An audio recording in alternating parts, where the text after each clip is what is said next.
نظر بد کی دعائیں ضرور، یعنی دعا ضرور کرنی چاہیے.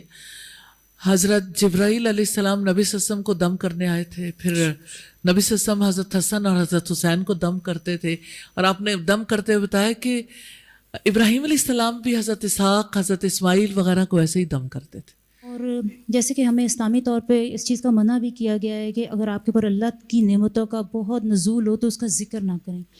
لیکن ہم لوگوں میں کئی دفعہ ایسا ہوتا ہے کہ مشترکہ فیملی سسٹمز میں یا ہمارے قریبی جو رشتہ دار ہیں جن سے ہم ان سکسیس کو، ان چیزوں کو نہیں چھپا سکتے، ہمیں ڈسکس کرنا ہی پڑتی ہے. اچھا، اب یہ ہے کہ جس طرح فیملی کے اندر بیٹھ کے ڈسکشنز ہوتی ہیں اور ڈسکشن میں کوئی نہ کوئی چیز ایسی آ جاتی ہے، دانستہ اوائڈ کرنا چاہیے، ایسی چیزوں کا تذکرہ نہیں کرنا چاہیے ہمیشہ.